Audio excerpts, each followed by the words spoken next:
Antes de comenzar con nuestro ejercicio, es necesario considerar ciertos conceptos claves, entre ellos el balance de energía. Este balance describe la reacción entre la energía que ingresa y la que abandona un sistema, basándose en la ley de la conservación de la energía, la cual establece que la energía no se crea ni se destruye, únicamente se transforma. Esto significa que en un sistema aislado la cantidad total de energía permanece constante a lo largo del tiempo, aunque pueda cambiar de forma. También distinguimos entre el balance de energía para sistemas cerrados y el balance de energía para sistemas abiertos. Como señalan los textos, en sistemas cerrados se trabaja principalmente con la energía interna, mientras que en el sistema abierto se emplea la entalpía. Esta es la ecuación fundamental en la que se apoyan los balances de energía. Para sistemas abiertos, se considera el cambio de energía interna más la valoración de energía cinética y el cambio de energía potencial, y esto es igual al calor transferido menos el trabajo.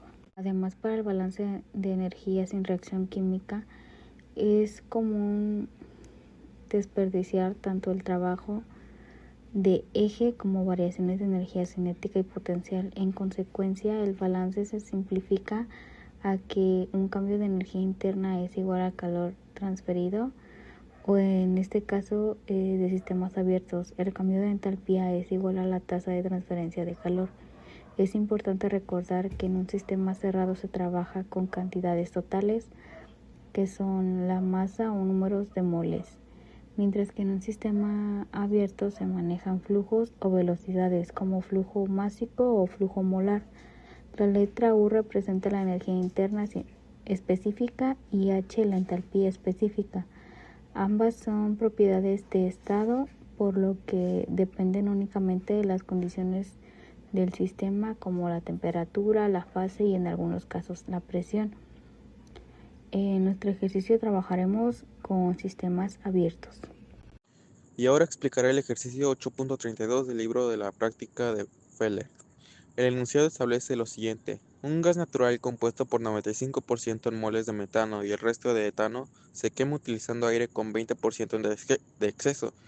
Los gases de combustión libres de hidrocarburos sin reaccionar y sin monóxido de carbono abandonan el horno a 900 grados Celsius y a 1.2 atmósferas. Posteriormente pasan por un intercambiador de calor. De igual forma, el aire que se dirige al horno también atraviesa este intercambiador.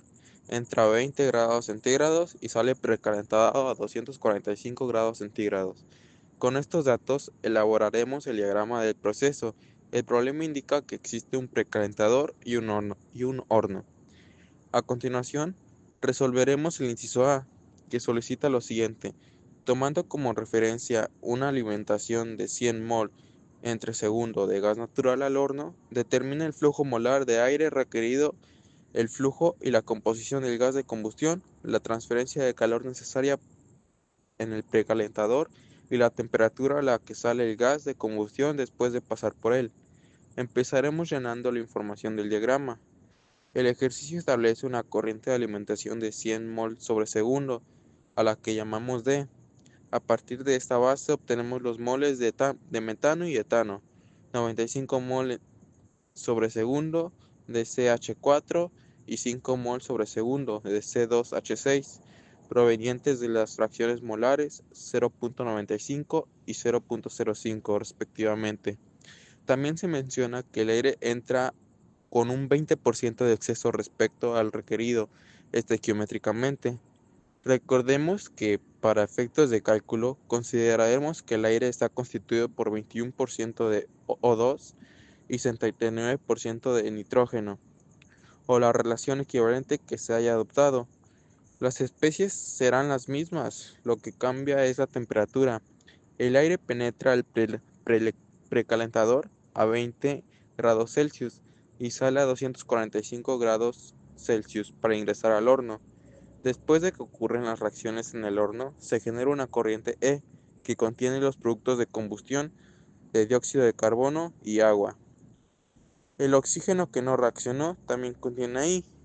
Luego, esta reacción se dirige al precalentador como corriente F, transportando las mismas especies, pero ahora a una temperatura y presión distintas. A partir de aquí comenzaremos con la resolución del problema.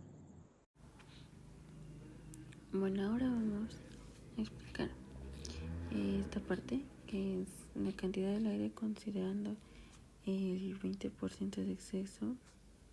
Resulta ser que 1.1857 es la fracción molar del oxígeno, es de 0.21, y la del nitrógeno es de 0.79.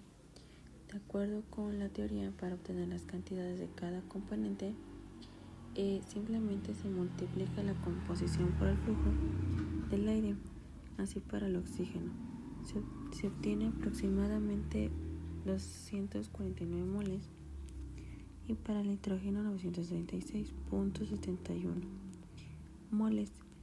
Estos valores serán los mismos al entrar al horno, con la diferencia de que en este punto el flujo ingresa a 20 centígrados, mientras que posteriormente entra a 245 centígrados. Para determinar las condiciones de la corriente E, usando los valores calculados previamente, se obtiene un flujo total de 105 mol sobre segundo, los cuales son 936.7142 mol de NO2. Permanecen sin ver un cambio porque no reaccionan, y se suma la cantidad de agua generada anteriormente. Luego, para calcular las composiciones molares, cada cantidad individual se divide entre la corriente total de E, obteniendo así las fracciones de cada componente. La única fracción que no sale directamente es la del oxígeno. Para encontrarla se suman todas las fracciones molares obtenidas y se restan de 1. El resultado es de 0.033, y esta fracción se multiplica por el flujo de alimentación de la corriente E, lo que da como resultado los moles de oxígeno restantes. Finalmente, las cantidades para la corriente F se mantienen iguales, con la diferencia de que ahora se consideran las nuevas condiciones de temperatura y presión. Completando lo que mencionó mi compañero, yo explicaré cómo determinar la velocidad de transferencia de calor en el precalentador, que partiendo del balance de energía aplicado al aire, como estamos analizando la energía del aire, utilizaremos un sistema abierto, pues no se considera variación de energía cinética ni potencial. De esta manera, la ecuación de balance de energía queda planteada para las condiciones de entrada y salida de flujo de aire. El aire entra al precalentador en estado gaseoso a 20 centígrados y una atmósfera, que sale también como gas, pero su temperatura elevada a 255 centígrados, mientras que la presión permanece constante. Con estos datos elaboramos una tabla que la sustancia es el aire, el flujo molar, la entrada es de 1.18531, el valor obtenido previamente por mi compañero, la energía de entrada es de 0, el flujo de salida es el mismo, de 1,185.3142, y la energía de salida es la que buscamos determinar, ya que corresponde al calor transferido en el equipo. Para calcularla debemos evaluar la integral de la capacidad calorífica en función de la temperatura.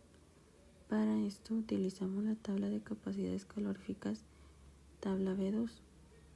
En ella se encuentran los coeficientes necesarios como 28.94 por 10 a la menos 3 y 0.4147 por 10 a la menos 5, entre otros que ya organizamos previamente. Con estos coeficientes solo queda sustituirlos y realizar las operaciones correspondientes para obtener el valor final de Q. Y con eso terminaríamos en esta parte. En esta tabla se muestra la información que utilizamos, así como la forma en que resolvimos la integral correspondiente. Aquí pueden ver cómo se realizó la conversión y la integración desde la temperatura inicial hasta la temperatura final de 245 grados Celsius. Después de efectuar la integración, sustituimos los valores en la ecuación, lo cual nos dio como resultado menos 6.6490 kJ sobre mol. Este signo negativo se debe a la formulación misma de la integral, tal como se observa en la expresión empleada. Este valor ya está incluido en nuestra tabla modificada porque corresponde al cambio de energía específica calculado. Ahora, también nos piden determinar la temperatura a la que sale el gas de combustión del precalentador. Para esto utilizamos nuevamente la fórmula anterior, la cual involucra los términos evaluados en la condición de entrada y en la condición de salida. Sustituimos los valores que aparecen en la tabla, los de entrada, estos dos, y los de salida, los otros dos. Como se ve, las operaciones consisten en multiplicar los flujos molares por los cambios de entalpía correspondiente. Por ejemplo, se multiplica 1.185714.2 por 0, lo cual evidentemente da 0 para este término. Luego se multiplica 1.185714.2 por menos 6.490, que es el valor obtenido previamente en la integral. Desde esta manera se construye la sumatoria que aparece en la fórmula. El resultado se expresa en kilojoules y si fuera necesario también puede convertirse a kilowatts. Queremos determinar la temperatura en la zona del precalentador sin conocer la presión, claro. Por tanto, tenemos que asumir que la presión permanece constante. Bajo esa hipótesis ya planteada, usaremos únicamente la ecuación de variación de temperatura. Calculamos la entalpía, el cambio de entalpía que está relacionado con el cambio de temperatura para cada uno de estos componentes, que es el dióxido de carbono, el agua, oxígeno y nitrógeno, partiendo de una temperatura inicial de 90 grados Celsius hasta una temperatura final que se desconoce. Para ello, utilizamos su capacidad calorífica, el CP, según las tablas B.2 de Richard M. Felder. Después, como nuestro punto de referencia es 900 grados Celsius, igualamos la entalpía a la entrada a 0. De esta forma, la entalpía total de la corriente entrante, que es moles por entalpía específica, se considera nula. En la salida multiplicamos las entalpías calculadas para cada gas por sus moles correspondientes en la corriente de salida. Así, conociendo estas entalpías específicas y los moles de salida, determinamos la entalpía total de salida, lo que nos permite hallar la temperatura final, que es T2, del gas. En el inciso B se pregunta qué valor de Q, tasa de transferencia de calor, corresponde si la alimentación real de gas natural fuera de 350 metros cúbicos estándar por hora. Primero convertimos ese caudal volumétrico en moles sobre segundos. Luego nos da 4.34 moles por segundo. Luego, considerando que con un flujo de 199 moles sobre segundo, calculamos previamente una Q de 86.7428 kilowatts. Hacemos una regla de 3. 4.34 sobre 100 igual a 0.0434. Esa fracción la multiplicamos por la anterior y obtendremos aproximadamente 342.1523 kilowatts. En conclusión, la principal dificultad al realizar balance de energía radica en que ésta puede presentarse en diversas formas, como calor, trabajo, energía mecánica, energía eléctrica, entre otras. Por ello, es fundamental recordar que la energía total se conserva, aunque puede transformarse de un tipo a otro. En el diseño de equipos o procesos, los balances de energía permiten determinar los requerimientos energéticos necesarios, ya sea para operaciones de calentamiento, enfriamiento o suministro de potencia. Asimismo, en la operación de cualquier planta industrial, una auditoría energética ayuda a identificar los patrones de uso de la energía y a señalar áreas donde es posible implementar medidas de conservación y ahorro.